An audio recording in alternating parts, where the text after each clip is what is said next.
नमस्ते। आज की क्लास में हम चर्चा करेंगे इंडिविजुअल डिफरेंसेस यानी व्यक्तिगत विभिन्नताओं के बारे में। तो आइए आज हम बात करते हैं व्यक्तिगत विभिन्नताओं पर। व्यक्तिगत विभिन्नताओं के ऊपर सबसे पहले जो अध्ययन किया गया था वो अध्ययन किया था फ्रांसिस गाल्टन ने 1880 में। इनकी एक पुस्तक थी हेरेडिटी जीनियस। इस किताब के अंदर उन्होंने व्यक्तिगत विभिन्नताओं के बारे में चर्चा की है। तो देखिए किसने सबसे पहले व्यक्तिगत विभिन्नताओं के बारे में बात की है? Francis Galton. इसीलिए इन्हें व्यक्तिगत विभिन्नताओं का जनक भी कहा जाता है। अब देखिए ये जो गाल्टन थे इनके क्या विचार थे?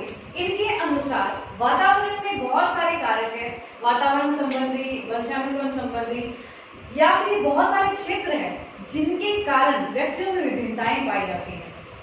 फ्रांसिस गाल्टन के अनुसार इन कारकों के आधार पर 39,000 क्षेत्र पाए जाते हैं जिनकी वजह से बालकों या व्यक्तियों के अंदर विभिन्नताएं पाई जाती हैं। उनका कहना यह है कि चाहे एक ही माता पिता के बालक हो दो और चाहे वो जुड़वा बालक क्यों ना हो, लेकिन 29,000 कारक बहुत होते हैं। इन कारकों में कोई न कोई क्षेत्र ऐसा जरूर होगा जहां पर वो एक दूसरे से भिन्न जरूर होंगे।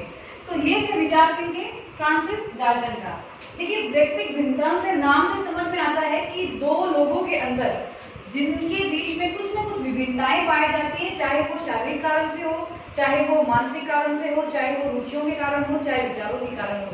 तो जब दो लोगों के अंदर इन कारणों की वजह से डिफरेंसेस पाए जाते हैं तो उसे हम क्या कह रहे हैं यहाँ पे? व्यक्तिगत विभिन्नताएं।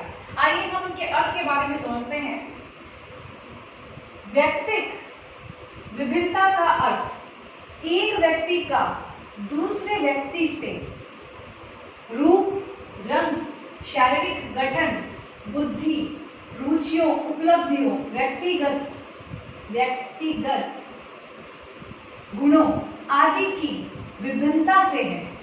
यानी दो व्यक्तियों के मध्य वो चाहे शारीरिक गठन के कारण हो, चाहे रंग के कारण हो, चाहे रूप के कारण हो, रुचि के कारण हो, उपलब्धियों के कारण हो, इनकी वजह से जो विभिन्नताएं पाई जाती है उनको हम क्या कहेंगे?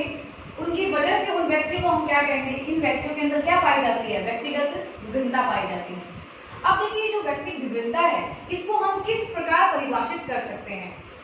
हर व्यक्ति के अंदर कुछ ना कुछ विभिन्नता जरूर पाई जाती है, कुछ ना कुछ अंतर होता है उनके बीच में, जिसे हम विभिन्नता कह रहे हैं। तो जब हम उस अंतर का मापन कर देते हैं तो हम उस मापन के द्वारा व्यक्तिगत विभिन्नताओं को परिभाषित कर सकते हैं। कैसे बताएंगे कि व्यक्ति भिन्न है?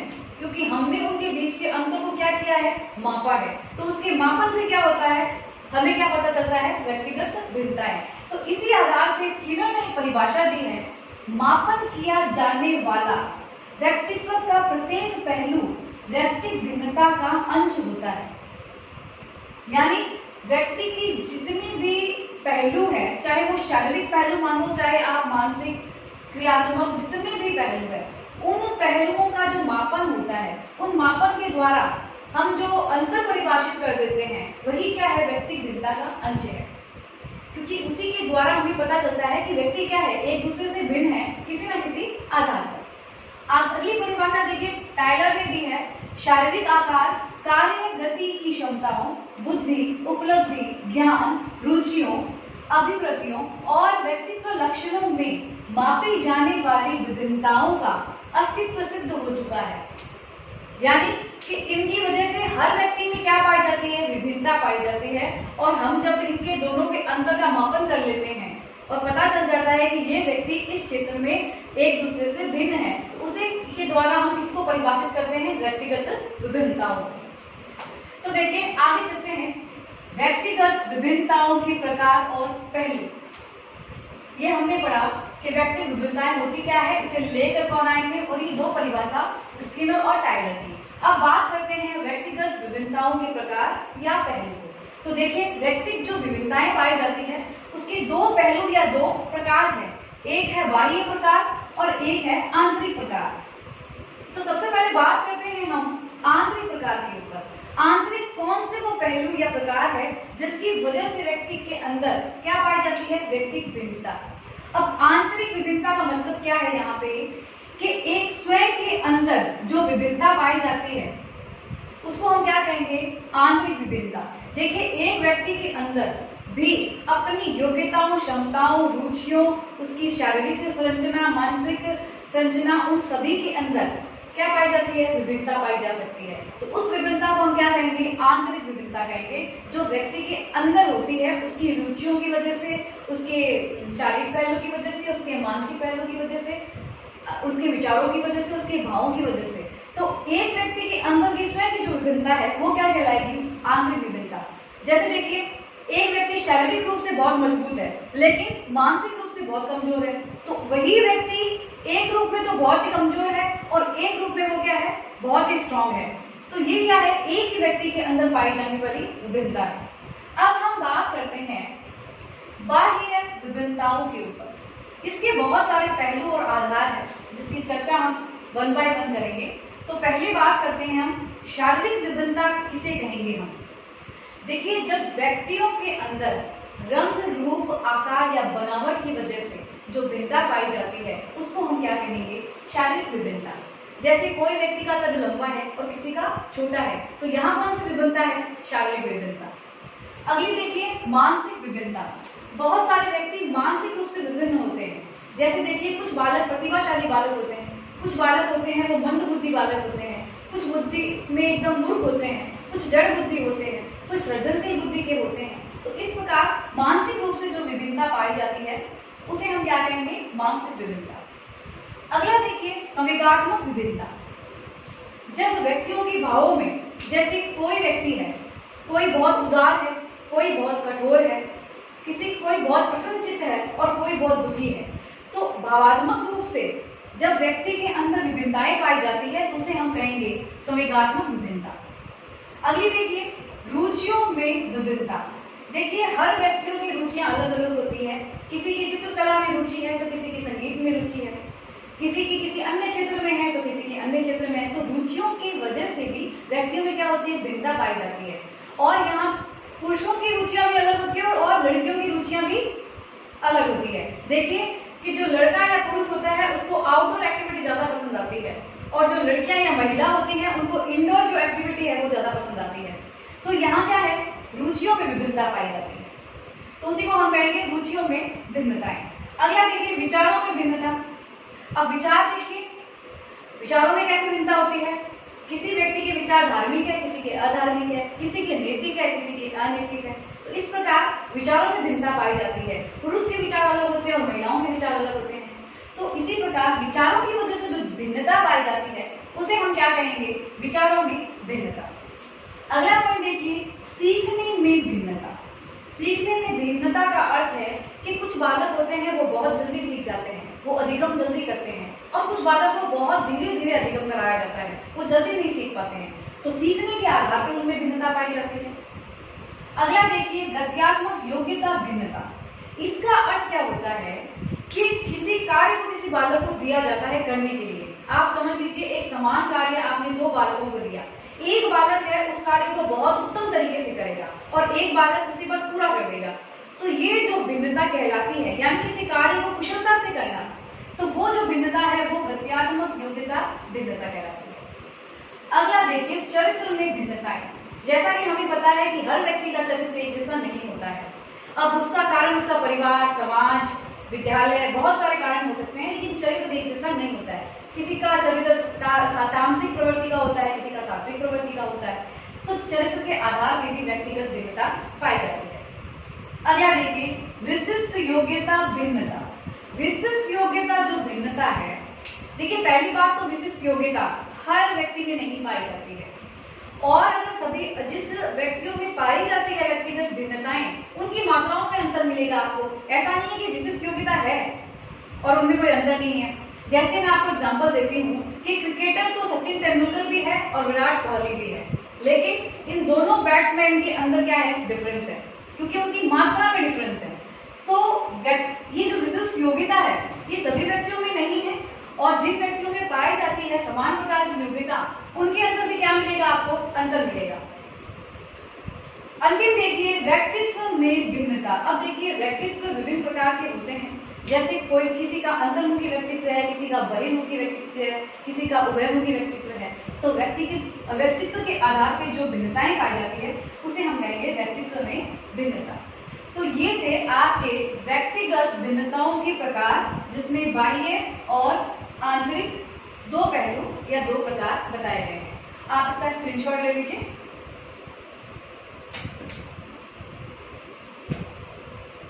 अब आगे हम चर्चा करते हैं कि व्यक्तिगत भिन्नता जो है उसका कारण क्या है, किस वजह से व्यक्तियों में इतनी विभिन्नताएं पाई जाती है, कौन से ऐसे कारक हैं, उनके बारे में हम अभी बात करते हैं।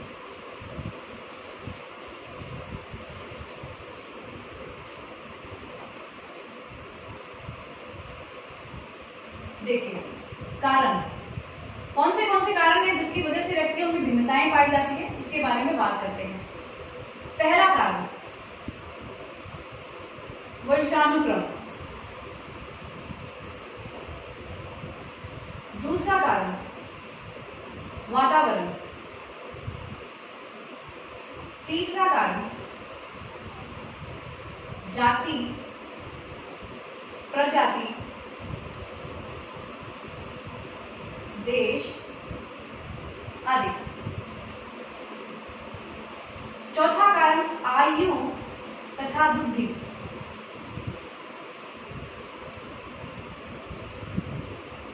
पांचवा कारण है शिक्षा तथा आर्थिक दशा।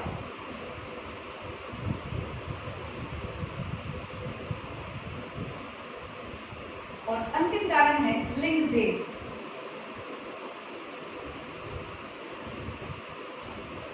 देखिए, ऐसे तो बहुत सारे कारक हैं जिनकी वजह से व्यक्तियों में भिन्नताएं पाई जाती है, लेकिन हम मुख्य रूप से इन बिंदुओं पे चर्चा करेंगे क्योंकि ये मुख्य कारक है जिनकी वजह से व्यक्तिगत भिन्नताएं पाई जाती है। आइए बात करते हैं पहले कारक के ऊपर, वंशानुक्रम। जैसा कि हमें पता है कि हर व्यक्ति के ऊपर वंशानुक्रम का प्रभाव पड़ता है, यानी कहने का अर्थ यह है कि बालकों के अंदर उनके माता पिता, उनके दादा दादी, उनके नाना नानी, उन सभी के गुणों का प्रभाव पड़ता है। पीढ़ी दर पीढ़ी उनके जो गुण है वो स्थानांतरित होते जाते हैं। जैसा कि हम सुनते हैं कि हम जो गुण होते हैं परिवार के, वो 7 पीढ़ियों तक चलते हैं, क्योंकि उसका कारण क्या है, वंशानुक्रम। अब देखिए, उनके गुणों के आधार की वजह से हर व्यक्ति में भिन्नता पाई जाती है। एक बालक में समझ लीजिए पिता के गुण है, उसका कद बड़ा है। एक लड़की के अंदर उसकी माता का गुण है, वो बहुत सहनशील है। इस प्रकार किसी बालक के अंदर उनके दादा दादी का, किसी बालक में नाना नानी का। इस प्रकार जो वंश की वजह से जो प्रभाव पड़ता है, उनके गुणों का स्थानांतरण होता है और उन बालकों के अंदर शारीरिक रूप से, मानसिक रूप से और किसी भी अन्य प्रकार से जो विविधताएं पाई जाती है, उसका कारण क्या है, वंशानुक्रम। तो वंशानुक्रम बहुत बड़ा कारक है, इसी की वजह से बहुत सारे व्यक्तियों के अंदर विविधताएं पाई जाती है। अगला देखिए, वातावरण। वातावरण बहुत बड़ा फैक्टर है, हर व्यक्ति के चारों ओर वातावरण व्याप्त है। वो वातावरण बहुत ही प्रभावित करता है जीवन के हर एक क्षेत्र में, हर एक फील्ड में। तो व्यक्तिगत भिन्नता को भी वातावरण बहुत प्रभावित करता है।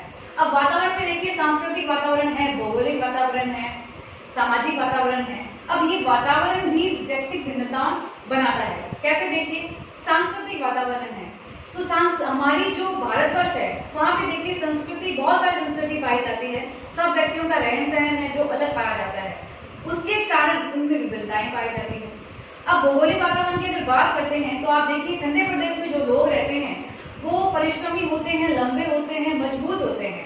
और उनकी तुलना में अगर गर्म प्रदेश की बात करेंगे तो कद में छोटे होते हैं, सुस्त होते हैं, आलसी प्रवृत्ति के होते हैं। तो गर्म और ठंडे प्रदेश यानी भौतिक वातावरण का भी प्रभाव व्यक्तिगत भिन्नता पर पड़ता है। सामाजिक वातावरण में देखिए, हमारे बहुत सारे धर्म हैं, धार्मिक वातावरण ले लीजिए, जैसे हिंदू है, मुसलमान है, इन सभी के आप देखिए धर्म की वजह से उनके अंदर बहुत सारी विविधताएं पाई जाती है। तो वातावरण बहुत बड़ा फैक्टर है जिसके कारण व्यक्तिगत भिन्नताएं पाई जाती है। अगला देखिए, जाति, प्रजाति, देश, इन सभी का प्रभाव पड़ता है व्यक्तिगत भिन्नताओं में। इनके आधार पर भी बहुत सारी विभिन्नताएं पाई जाती है। जैसे देखिए, अगर कोई ब्राह्मण कुल का व्यक्ति है तो उसके अंदर पढ़ने की बहुत लालसा रहेगी। अगर वो किसी जैसे क्षत्रिय कुल का बालक है तो उसके अंदर आप देखिए युद्ध प्रियता की भावना आपको देखने को मिलेगी। तो इसी प्रकार जाति, प्रजाति और देश की वजह से भी व्यक्तियों में क्या पाई जाती है, विभिन्नताएं। आगे देखिए, आयु तथा बुद्धि। 1 व्यक्ति के 4 और वातावरण व्याप्त है। वो वातावरण बहुत बड़ा फैक्टर है जिसके कारण व्यक्तियों में भिन्नताएं पाई जाती है। जैसे देखिए, अगर कोई ब्राह्मण कुल का व्यक्ति है तो उसके अंदर आप देखिए संस्कृति, बहुत सारी संस्कृति पाई जाती है। अगर वो किसी जैसे क्षत्रिय कुल का बालक है तो उसके अंदर आप देखिए युद्ध प्रियता की भावना आपको देखने को मिलेगी। तो इसी प्रकार जाति, प्रजाति, देश की वजह से भी व्यक्तियों में क्या पाई जाती है, विभिन्नताएं। आगे देखिए, आयु तथा बुद्धि। बुद्धि के बारे में जैसा हमने बात की कि हर व्यक्ति की बुद्धि अलग अलग होती है, तो उनकी बुद्धि जैसे अलग अलग होगी, किसी की प्रतिभाशाली, किसी की मंद, किसी की औसत, इस आधार पे क्या है भिन्नताएं पाई जाएगी। आयु के अनुसार, यानी आयु या परिपक्वता की हम बात करते हैं तो देखो जीवन में बहुत सारे कार्य है, बहुत सारी समझ है, बहुत सारे विचार है, वो समय जैसे जैसे व्यक्ति आयु में बड़ा होता जाएगा तभी उसमें आएगा। हम बहुत बार बालकों को ऐसे कहते हैं घर पे, अरे ये काम तुम मत करो, तुमसे अभी नहीं होगा, क्योंकि वो बालक पूर्ण रूप से परिपक्व नहीं है। देखिए जब परिपक्वता आती है तब व्यक्ति वातावरण में सभी प्रकार का समायोजन स्थापित कर पाता है और शारीरिक रूप से भी वो परिपक्व हो जाता है, मानसिक रूप से भी वो परिपक्व हो जाता है, उसके बाद ही वो सारे काम को अच्छे प्रकार कर पाता है। और जो परिपक्वता आती है वो एक किशोर अवस्था तक व्यक्ति में आ जाती है। उससे पहले और बाद में देखिएगा आप बालकों के और व्यक्तियों के व्यवहार में आपको क्या मिलेगा, अंतर मिलेगा। तो व्यक्तिगत भिन्नता का आधार आयु और बुद्धि भी है। आगे देखो शिक्षा और आर्थिक दशा। शिक्षा जो है, शिक्षा की वजह से देखिए व्यक्ति शिष्ट बनता है, विचारशील बनता है, समझदार बनता है।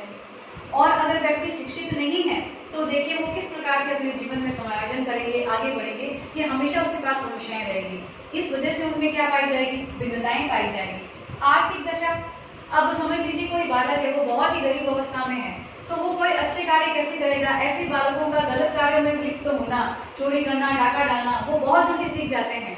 तो आर्थिक दशा का प्रभाव भी व्यक्तिगत भिन्नताओं पे पड़ता है। लास्ट बात करेंगे हम लिंग भेद के ऊपर। लिंग भेद का किस प्रकार व्यक्तिगत भिन्नताओं में प्रभाव पड़ता है। देखिए बालक और बालिकाओं दोनों में जो डिफरेंसेस है वो बहुत सारे डिफरेंसेस होते हैं। कारण क्या है, उनके लिंग के कारण ये उनमें भिन्नताएं पाई जाती है। आप देखिए कि जो बालक होता है वो बालक शारीरिक कार्य करने में बहुत आगे रहते हैं लड़के, और लड़कियां जो होती है वो स्मृति में बहुत आगे होती है। आप देखिए कभी भी इंस्टीट्यूट में बैठिए, क्लास में लड़कों लड़कियों की जब बात होगी तो लड़कों की एक समस्या आती है कि हमें याद नहीं होता है, बस वो मेहनत करके सीख लेते हैं प्रयास करके, और लड़कियों को याद जल्दी होता है। क्योंकि ये डिफरेंस है, लड़कियों को जल्दी याद होता है और लड़के कार्य ज्यादा कर पाते हैं। अब देखिए उनका रुचि भी उनकी अलग अलग होती है। लड़कों को साहसी कहानियां पसंद आती है, लड़कियों को गुड़िया या प्रेम कहानियां पसंद आती है। लड़के जो है वो आउटडोर एक्टिविटी ज्यादा करते हैं और लड़कियां जो होती है वो इंडोर एक्टिविटी ज्यादा करती है। और अगर बात समझाने की आए, किसी चीज को सुझाव देने की आए, तो देखिए लड़कों को जल्दी समझाया नहीं जा सकता, लेकिन लड़कियों को जल्दी समझाया जा सकता है। तो इस प्रकार बहुत सारी विभिन्नताएं हम देखेंगे। लड़के जो होते हैं वो देखिए उनकी रुचि गणित विषय में या विज्ञान विषय में आप ज्यादा देखोगे, और आप देखिएगा कि इन विषयों में आपको ज्यादातर जो अध्यापक मिलेंगे वो पुरुष ही मिलेंगे। और महिलाओं को आप देखना तो भाषा यानी हिंदी सब्जेक्ट में आप ज्यादा देखिए महिलाएं आपको ज्यादा मिलेंगी, क्योंकि वो उनके टेस्ट का, उनकी रुचि का कार्य है। तो इस प्रकार बालक और बालिकाओं में बहुत सारे डिफरेंसेस पाए जाते हैं, जिसके कारण भी व्यक्तिगत भिन्नताएं उत्पन्न होती है। तो ये देखिए ये है मुख्य कारण व्यक्तिगत भिन्नताओं के। आप इसका स्क्रीनशॉट ले सकते हैं।